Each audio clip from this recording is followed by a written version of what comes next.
नमस्कार मित्रों, कैसे हैं आप सभी। आशा करती हूँ ठीक होंगे। आज की वीडियो में हम बात करते हैं विंध्याचल श्रेणी की, जो कि हमारे मध्य प्रदेश में स्थित है। उसके बारे में बात करेंगे कि उसकी अवस्थिति क्या है, उसकी जलवायु क्या है, उसका विस्तार कहाँ कहाँ तक है, उसमें जो उसकी जो नदियाँ हैं वो कौन कौन सी नदियों का उद्गम होता है, उसकी जो सबसे ऊँची चोटी है उन चोटियों के बारे में भी बात करेंगे। तो आज की वीडियो में हम विंध्याचल पर्वत के बारे में बात करेंगे। विंध्याचल पर्वत एक अवशिष्ट पर्वत है जो कि हमारे मध्य प्रदेश में स्थित है। तो सबसे पहले आप इसकी स्थिति समझें। ये हमारा मध्य प्रदेश है।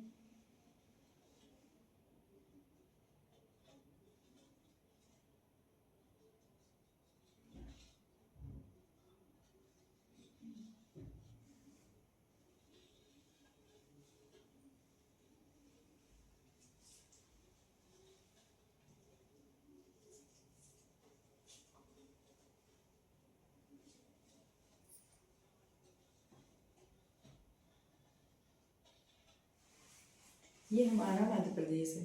फिर मध्य प्रदेश में हम यहाँ से बात करते हैं। यहाँ से विंध्याचल श्रेणी हमें देखने को मिलती है, जो कि पश्चिम में कहाँ, मालवा का पठार,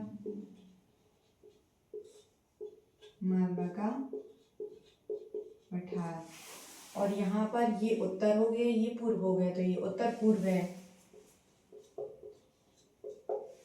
उत्तर पूर्व तक इसका जो विस्तार है विंध्याचल पर्वत का, मालवा की पठार से, पश्चिम में मालवा की पठार से लेकर मध्य प्रदेश की उत्तर पूर्वी सीमा तक आपको देखने का एक समानांतर श्रेणी में देखने को मिलेगा। फिर ये कैसा पर्वत है? ये एक अवशिष्ट पर्वत है। कैसा? अवशिष्ट पर्वत है, जो कि हिमालय से भी प्राचीन पर्वत है और मध्य प्रदेश का जो है सबसे पुराना पर्वत हम इसे जानते हैं। तो फिर बात करते हैं कि अवशिष्ट पर्वत ये मौलिक पर्वत नहीं है।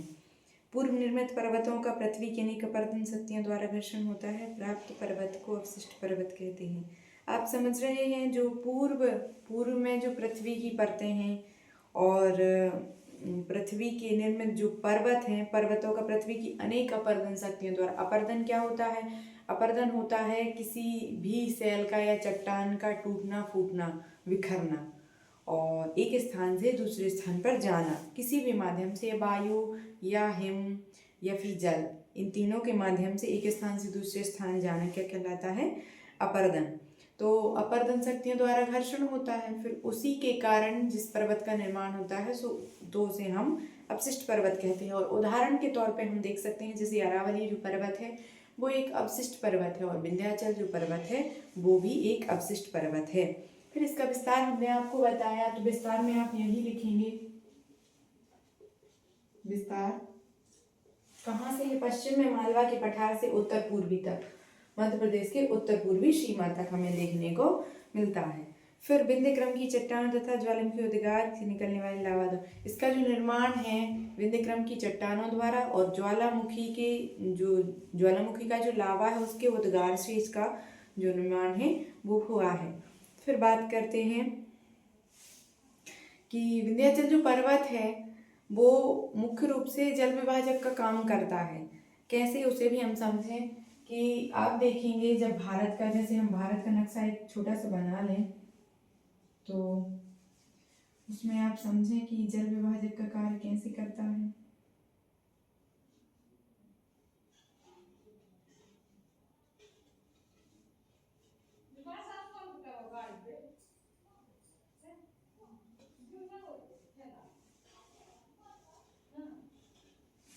ये भारत का नक्शा है, तो हमने आपको क्या बताया? जल विभाजक का काम करता है। कौन? विंध्याचल श्रेणी। आप देखें कि ये जो विंध्याचल श्रेणी है यहाँ से है यहाँ तक,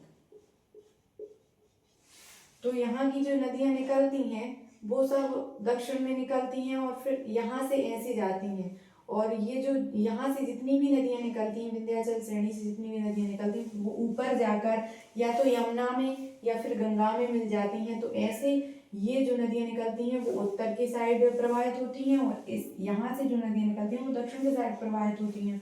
और नर्मदा और ताप्ती जो नदी है, ये दोनों ही नदियाँ पश्चिम दिशा की ओर बहती हैं, क्योंकि ये भ्रंश घाटी में बहती हैं। तो आप समझ गए होंगे कि जल विभाजक का ये पर्वत कैसे काम करता है। यहाँ जो ये नदियां हैं ये सारी की सारी उत्तर की ओर जाकर यमुना और गंगा मिल जाती है, लेकिन इसके जो दक्षिण में है वो सारी नदियां, यहाँ पे आप देखेंगे तो सिवनी से वैनगंगा और पेंच नदी जो निकली है वो भी दक्षिण की साइड ही प्रवाहित होती है। तो ऐसे ये जल विभाजक का कार्य करती हैं। फिर यह पर्वत श्रेणी दक्षिण भारत को उत्तरी भारत से विभाजित करती है। आप ये भी समझें कि जो उत्तर भारत है और दक्षिण भारत है मुख्य रूप से यही पर्वतमाला, आप इधर इधर लिख लें,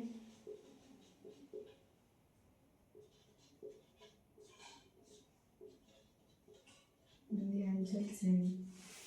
ये जो पर्वत है ये मुख्य रूप से उत्तर भारत को और दक्षिण भारत को दो अलग अलग हिस्सों में बांटता है, और इसी से हमें पता चलता है कि उत्तर भारत का जो हिस्सा है वो कौन सा है और दक्षिण भारत का जो हिस्सा है वो कौन सा है। इसके ऊपर वाला हिस्सा उत्तर भारत का हिस्सा है और इसके नीचे वाला हिस्सा दक्षिण भारत का हिस्सा है। तो ये मुख्य रूप से ये किसका काम है, ये विंध्याचल पर्वत के द्वारा ही हमें पता चलता है। फिर विंध्याचल पर्वत श्रेणी की सबसे ऊंची चोटी सद्भावना शिखर गुड़वेल कालूमार शिखर, जिसकी ऊंचाई 752 मीटर है। यह प्रदेश के दमोह जिले में संग्रामपुर में स्थित है। आप ये भी समझें कि विंध्याचल का जो पर्वत है, पर्वत का जो विंध्याचल पर्वत की जो श्रेणी है वो श्रेणी एक जगह तो है नहीं, वो लंबे आकार में और लंबी फैली हुई है। तो जो श्रेणी है उस श्रेणी का जो सबसे ऊंचा शिखर है वो है सद्भावना शिखर, जिसकी जो ऊंचाई है वो है 752 मीटर और जो कि दमोह जिले के संग्रामपुर में स्थित है। तो आप विस्तार में यही लिखें कि विस्तार में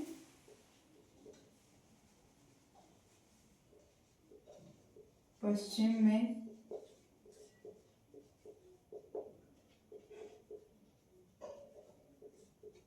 मालवा का पठार से मध्य प्रदेश के उत्तर पूर्वी भाग तक देखने को हमें मिलता है। फिर इसकी सबसे ऊंची चोटी की बात करें,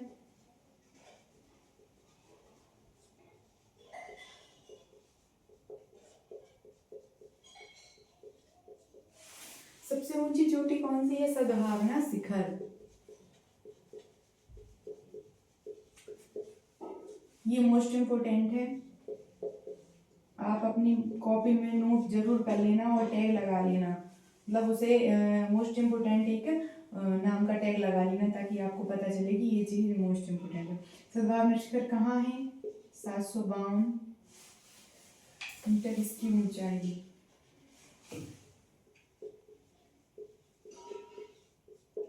और इस ऊंचाई के बाद हम बात करते हैं किस जिले में, दमोह जिले के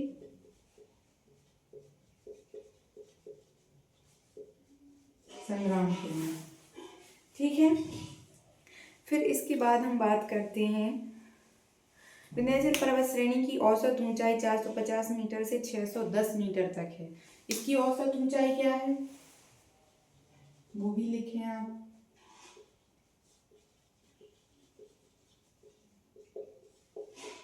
चार सौ 50 से 610 मीटर। और इसकी सबसे ऊंची चोटी क्या है, 752 मीटर, जो कि सद्भावना शिखर नाम से जानी जाती है और जो कि मध्य प्रदेश के दमोह जिले में संग्रामपुर क्षेत्र में स्थित है। फिर विंध्याचल जो पर्वत श्रेणी है में रायसेन जिले में भीमगेट बेटका सलकनपुर की पहाड़ियाँ स्थित। यही जो विंध्याचल की एक प्रकार से हम इसकी ऐतिहासिक विरासत मान सकते हैं कि जो विंध्याचल पर्वत है उसकी ऐतिहासिक विरासत क्या क्या है। तो आप रायसेन जिले में देखें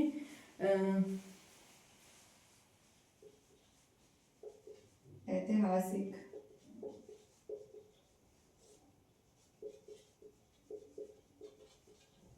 विरासत, तो रायसेन जिले में पहाड़ियों पर ही स्थित है भीमबेटका,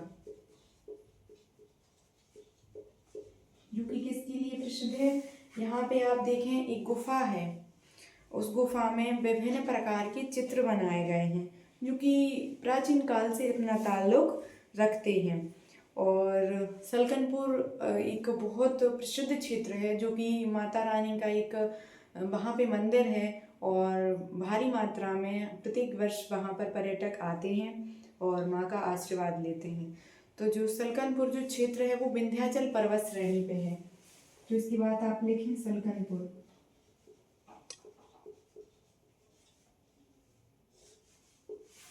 फिर इसके बाद क्या है, इसके अलावा वांचू पॉइंट, मांडू असरफी महल। मांडू और असरफी महल ये मोस्ट इम्पोर्टेंट है, इसे भी आप समझें।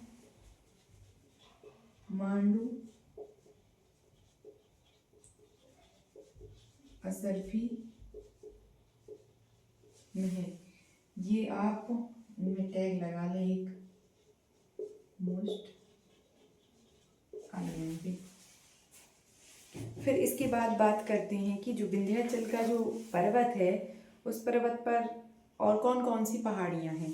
तो जो विंध्याचल पर्वत श्रेणी है उसके पश्चिमी भाग में जानापाव पहाड़ी और काकरीबर्डी पहाड़ी, ये हमें मुख्य रूप से देखने को मिलती हैं। चंबल व सिप्रा नदी निकलती हैं।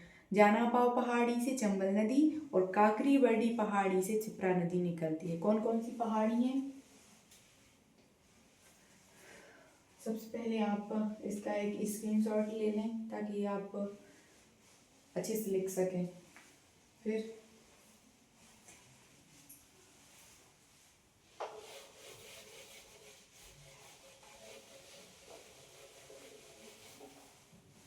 कौन कौन सी पहाड़ी हैं? पहाड़ी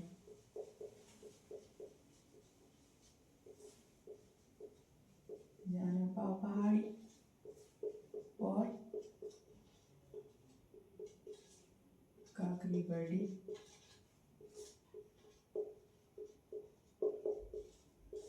पहाड़ी। और यहाँ से जो है चंबल का उद्गम होता है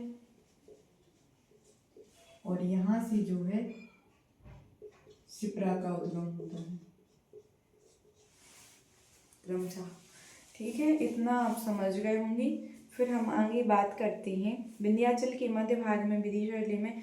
हाँ, एक और बात समझें कि हमने जैसे आपको ऐतिहासिक महत्व बताया इसका कि क्या क्या इस पे स्थित है, तो आप समझें कि विदिशा जो जिला है मध्य प्रदेश का, उसमें भी जो एक ये विंध्याचल जो श्रेणी है, इसी श्रेणी में उदयगिरी की गुफाएं हैं जो कि बहुत प्रसिद्ध या फिर विश्व प्रसिद्ध हम कह सकते हैं, विश्व प्रसिद्ध गुफाएं हैं। तो आप ये भी लिख लें ऐतिहासिक विरासत में विदिशा में, ये भी मोस्ट इम्पोर्टेंट है। क्यों है? क्योंकि गुफाएं हैं। गुफाएं किसी भी एग्जाम में आपको देखने को मिल सकती हैं, किसी भी एग्जाम में इसका क्वेश्चन डाल सकते हैं। विदिशा में क्या है? उदयगिरी गुफाएं। फिर इसके बाद इस पर्वत श्रृंखला के उत्तर पूर्वी भाग में स्थित पर्वत को भांडेर पर्वत कहते हैं। उत्तर पूर्वी श्रृंखला आप समझ रहे हैं, मतलब उत्तर ये और पूर्वी ये जो उत्तर पूर्वी श्रृंखला है इसे हम क्या नाम से जानते हैं? भांडेर पर्वत। उसका जो ये जो विंध्याचल जो श्रेणी है उसके मुख्य रूप से उसका एक नाम तो है, लेकिन उसके क्षेत्रों में भी डिवाइड उसको किया गया है कि इतने क्षेत्र का नाम ये है, इतने का ये है, इतने का ये है, तो उसे ऐसे भी बांटा गया है। तो आप देखें कि इस पर्वत श्रृंखला के उत्तर पूर्वी भाग में स्थित पर्वत को भांडेर पर्वत कहते हैं। आप यहाँ एक छोटा सा निशान लगा के यहाँ लिख सकते हैं भांडेर पर्वत।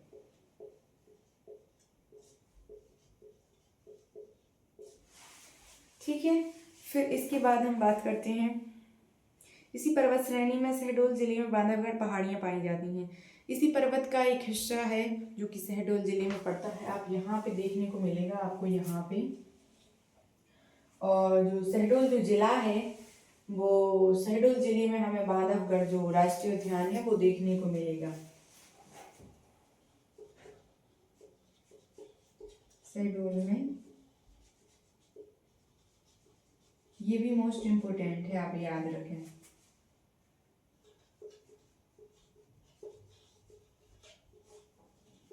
और एक याद रखना कि ये बांधवगढ़ राष्ट्रीय उद्यान है और बांधवगढ़ का किला भी है। नहीं तो आप कंफ्यूज हो जाओ। फिर बात करते हैं प्रमुख पर्वतों के बारे में। तो ये जो विंध्याचल श्रेणी है, विंध्याचल जो रेंज है, इसमें भी मुख्य रूप से अलग अलग श्रेणियां विभक्त हैं और उनका अलग अलग नाम है। जैसे हमने आपको बताया कि जो उत्तर पूर्वी क्षेत्र है उसे भांडेर नाम से हम जानते हैं। तो सबसे पहले जो भांडेर क्षेत्र है उसके बारे में बात करते हैं कि भांडेर क्षेत्र किन किन जिलों में से होकर जो है वो स्थित है।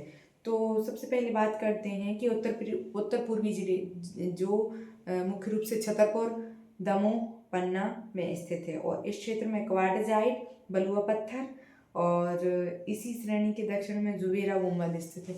ये भी मोस्ट इम्पोर्टेंट है, आप याद रखें। यहाँ पे लिखें भांडेर पर्वत। तो सबसे पहले कौन कौन सा जिला? छतरपुर, फिर पन्ना, फिर दमोह। दमोह जिले के संग्रामपुर में सद्भावना शिखर है जो कि विंध्याचल श्रेणी का सबसे ऊंचा शिखर माना जाता है। 752 मीटर इसकी ऊंचाई हमें देखने को मिलती है। तो हमने आपको क्या क्या बताया कि छतरपुर, दमोह और पन्ना ये जिले विंध्याचल पर्वत श्रेणी के भांडेर क्षेत्र के अंतर्गत आते हैं। और इनमें मुख्य रूप से कौन कौन सा? क्वार्टजाइट,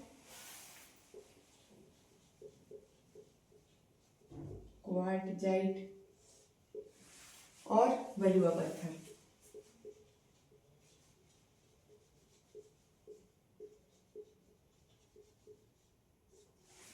ये हमें देखने को मिलते हैं। फिर इसके बाद बात करते हैं कैमूर पर्वत श्रेणी की, जो कि विंध्याचल पर्वत श्रेणी का ही हिस्सा है। कैमूर पर्वत जो श्रेणी है वो मुख्य रूप से किन किन जिलों से प्रारंभ होता है और किन किन जिलों में ये स्थित है? तो ये जो कैमूर पर्वत श्रेणी है मध्य प्रदेश के जबलपुर से प्रारंभ होकर जबलपुर, सतना, रीवा, सिंगरौली आदि जिलों में होता हुआ ये झारखंड तक इसका विस्तृत वर्णन है। फिर इसी पर्वत पर बांधवगढ़ की पहाड़ियाँ स्थित हैं। इसी पर्वत पर ये जो पर्वत है, इसी पर्वत पर बांधवगढ़ की पहाड़ियाँ स्थित हैं। तो हमने वही आपको बताया, शहडोल में बांधवगढ़ की पहाड़ियाँ। तो आप इसकी बात करते हैं कैमूर पर्वत श्रृंखला की।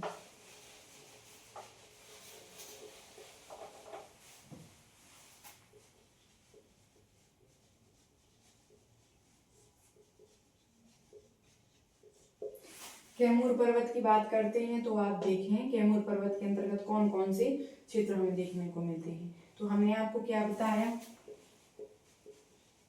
सीधी,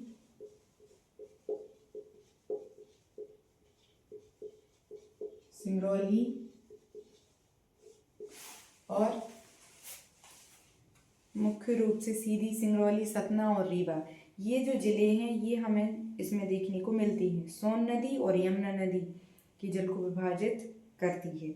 यही जो श्रेणी है यही सोन नदी और यमुना जो नदी है उस जल को विभाजित करती है। हमने आपको बताया कि ये जो पर्वत श्रृंखला है ये मुख्य रूप से ये झारखंड तक जाती है। तो जब झारखंड तक जाएगी तो यहाँ से आप देखेंगे कि मैकाल पर्वत से सोन नदी का उद्गम होता है और सोन नदी उत्तर की ओर बहती है। उत्तर की ओर जब यहाँ से जो विंध्याचल पर्वत श्रेणी है या फिर कहीं कैमूर पर्वत है तो वो पर्वत को ना काटती हुए उसके सहारे और आगे चली जाती है और जाके गंगा नदी में मिल जाती है। और दूसरे नंबर पे हमने क्या बताया आपको? यमुना नदी जो है यहाँ से दिल्ली से होते हुए उत्तर प्रदेश में प्रवेश करती है और वहाँ वो नीचे भी आ सकती थी यमुना नदी, यहाँ हमारे मध्य प्रदेश में भी प्रवेश कर सकती थी। लेकिन पहाड़ियों और पठार की जो उच्चावच या फिर जो कहें भूमि ऐसी है कि जो इसका जो प्रवाह क्षेत्र है वो उसकी दिशा ही परिवर्तित हो गई। तो जो यमुना नदी है वो यहीं से जाके फिर गंगा नदी में मिल जाती है। तो यमुना नदी और सोन नदी की मुख्य रूप से विभाजक का क्या है? कैमूर पर्वत जो है विभाजक का काम करता है। फिर इसके बाद में हम बात करते हैं त्रिकूट पर्वत। त्रिकूट पर्वत आप जानते हैं जो मैहर जिले में स्थित है और मैहर जिले में ही माँ शारदा का मंदिर है। मैहर जिले की मैहर तहसील के पास त्रिकूट पर्वत पर स्थित है। यह एक पर्वत है, त्रिकूट पर्वत है और जो कि विंध्याचल रेंज के अंतर्गत ही आता है। और इसी पर जो है माँ शारदा का मंदिर हमें देखने को मिलता है, जहाँ पर शारदा माता के द्वार पहुँचने के लिए 1063 सीढ़ियाँ चढ़नी पड़ती हैं। तो ये आपका बेसिक हो गया कि मैहर जो क्षेत्र है और त्रिकूट पर्वत पे ऐसा आपको क्वेश्चन देखने के लिए मिल सकता है कि त्रिकूट पर्वत पर कौन सी देवी का स्थान है या कौन सी देवी का मंदिर है। मतलब वो घुमाने वाले कैसे भी आपको घुमा सकते हैं और क्वेश्चन डाल सकते हैं, लेकिन आपको इतनी जानकारी होनी चाहिए कि जो त्रिकूट पर्वत है वो कहाँ है, मैहर में है, वो किसका हिस्सा है, विंध्याचल श्रेणी का हिस्सा है, किस देवी का वहाँ स्थान है, तो माँ शारदा का वहाँ स्थान है। इतनी जो जानकारी आपको होनी चाहिए। फिर इसकी मुख्य मुख्य पर्वत श्रृंखलाओं के बारे में हम बात करते हैं। तो आप ये समझें सबसे पहले कि ये जो विंध्याचल पर्वत है इसके नीचे ही सतपुड़ा श्रेणी हमें देखने को मिलती है। ये दोनों समानांतर हैं और इसी के बीचों बीच से नर्मदा नदी निकलती है। ठीक है, तो आप ये समझें, ये नर्मदा नदी है। फिर बात करते हैं कि इसमें कौन कौन से शिखर हमें देखने को मिलते हैं। तो सद्भावना जो शिखर है वो सबसे ऊंचा शिखर है और जिसकी जो ऊंचाई है वो 752 मीटर है। यहाँ पे है दमोह जिले में, दमोह जिले के संग्रामपुर में स्थित है, जो कि सागर से लगा हुआ है। फिर भांडेर पर्वत, भांडेर पर्वत हमने आपको बताया कि कहाँ है। भांडेर पर्वत मुख्य रूप से यहाँ पे है, हमने आपको ये बता दिया। और सद्भावना शिखर यहाँ पे है।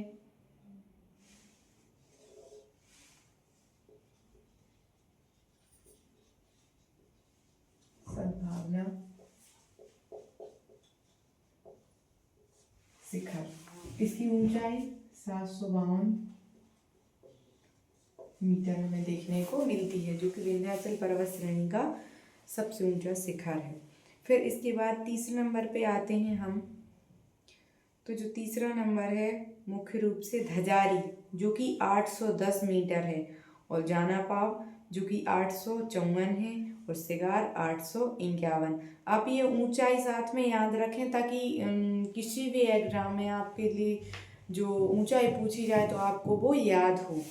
ठीक है, तो धजारी कहाँ पे है? धजारी मुख्य रूप से यहाँ पे है।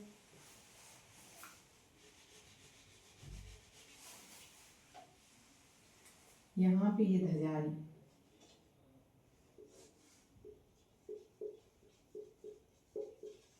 धजारी है और जानापाव है, उसी के समकक्ष जानापाव है और शिगार है। यहाँ पे आप देखेंगे ये जानापाव है, फिर ये शिगार है। इन सब की ऊंचाई के बारे में भी हम बात कर लेते हैं। तो और इसके आगे आप एक और लिख लें, यहाँ पे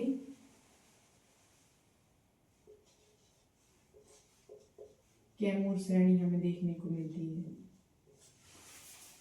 ठीक है, तो धजारी जो सबसे ऊंची चोटी है, सॉरी सबसे ऊंची नहीं, लेकिन जो विंध्याचल पर्वत है इसकी एक मुख्य चोटी की कह सकते हैं हम।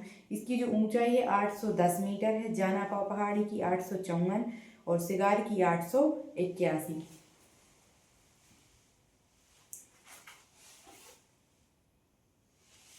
धजारी 810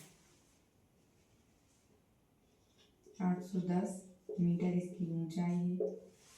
फिर जानापाव 854 मीटर, फिर सिगार की ऊंचाई 881 मीटर। इसकी जो ऊंचाई है, तो आज हमने विंध्याचल पर्वत के बारे में पढ़ा और समझा। ठीक है, तो जैसे आपको क्वेश्चन आ जाए किसी भी एग्जाम में, जो विकल्पीय एग्जाम होते हैं, मतलब जिनमें विकल्प टाइप में क्वेश्चन पूछे जाते हैं, उनमें तो एक एक चीज़ आपको याद रखनी पड़ेगी। तो आप इसका पूरा विवरण और सब कुछ जो जो मैंने बताया वो याद रखें।